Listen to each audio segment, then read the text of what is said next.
Hello guys, welcome to back my channel. শুভ সকাল, কেমন আছেন সবাই?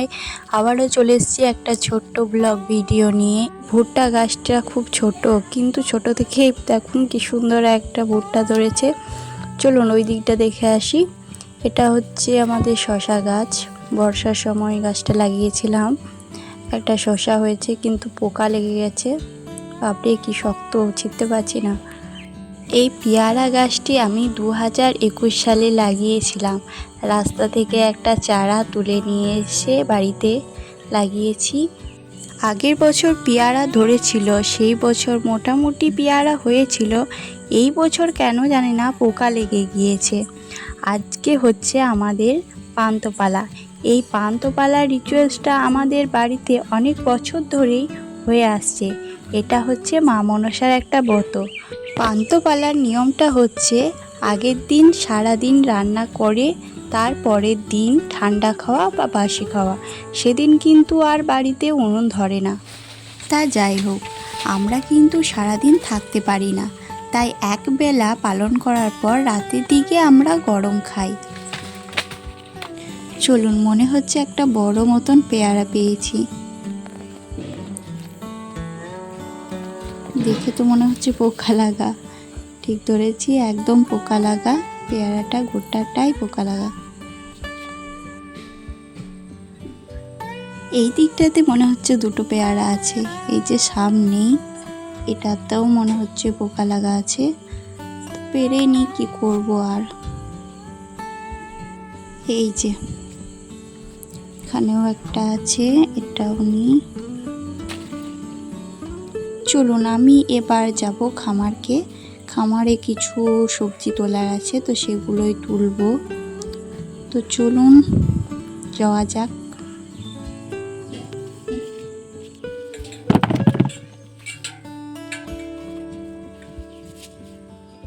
তো গাইস, এখন আমি আমার মা চলে এসেছি খামারকে কিছু সবজি তুলবো রান্না করার জন্য। তো এখানে আছে পেঁপে গাছ, ওইদিকে কচু, ঝিঙে, আর ওইদিকে আছে ঢেঁড়স।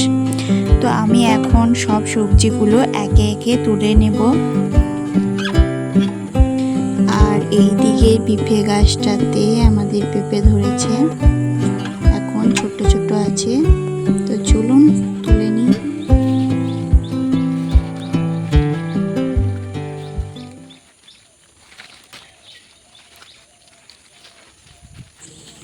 গাইস, খুব শক্ত, কিন্তু কাটার জন্য কিছুই নিয়ে আসিনি। ছুরি কাস্তে নিয়ে এলে ভালো হতো।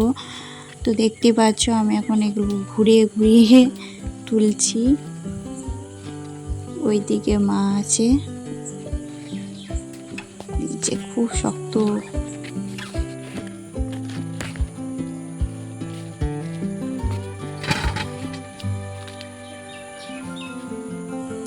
এইদিকেও একটা আছে মনে হচ্ছে, ছোট্ট মতন। ওইদিকে যেতে হবে, তাড়াতাড়ি ভয় লাগছে যেতে।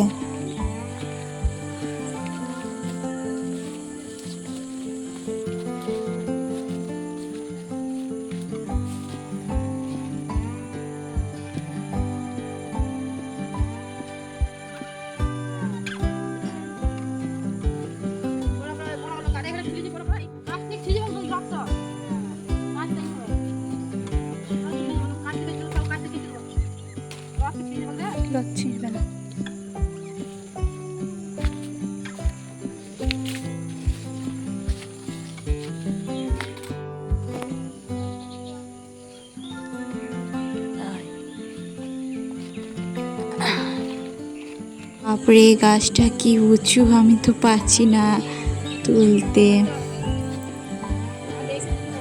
খুব উঁচু।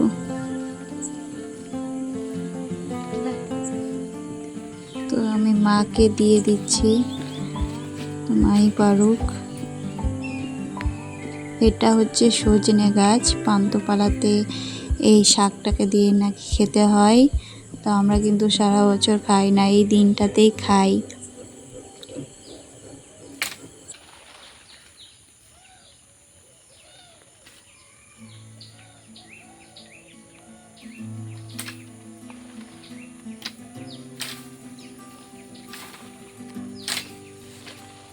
তো খামার থেকে আসার পর এখানে সমস্ত সবজিগুলোকে কেটে নিয়ে নিয়েছি।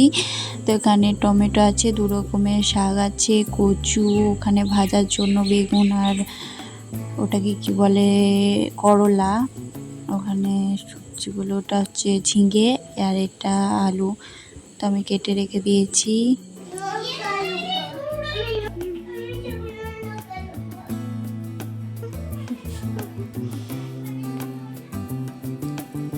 তো গাইস, আমি স্নান টান করার পর শুয়েছিলাম, তো মা বললো মাছগুলো ভেজে দিতে।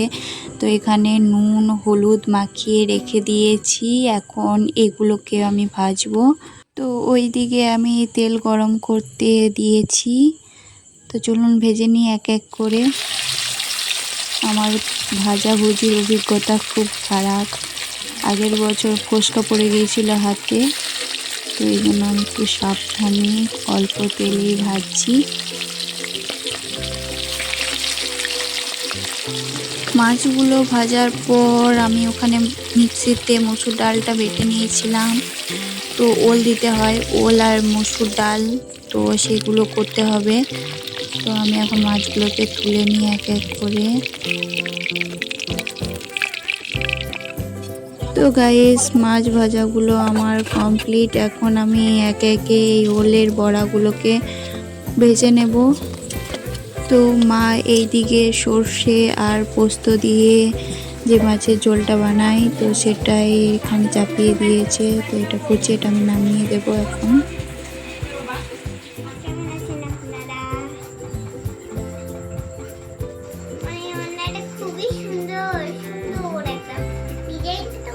তো আমি আর শুভ এখন বেরোবো, তার জন্য আমরা রেডি হয়ে নিয়েছি। তো চলুন, আর ওইদিকে দেখুন বদমাইশটা কি সুন্দর ম্যাগি খাচ্ছে। এই যে। তো গাইস, আমরা এখন ফিরে এসেছি, আর এসে দেখছি মায়ের রান্না বান্না কমপ্লিট হয়ে গেছে। তো এখানে আছে বিউলি আর খেসারি কলাইয়ের পুর, এখানে আছে 5 রকমের ভাজা, এটা হচ্ছে কচু তরকারি, আর এটা ওলের টক, পোস্ত আছে এখানে, চাটনি, আর এটা হচ্ছে মাছের টক, ওইদিকে আছে মুগের ডাল। তো আজকের ভিডিওটা কেমন লাগলো প্লিজ কমেন্টে বলবেন, আর লাইক করবেন, সাবস্ক্রাইব করবেন, শেয়ার করবেন। তো ভালো থাকবেন, সুস্থ থাকবেন, দেখা হচ্ছে পরের একটা ব্লগ ভিডিওতে।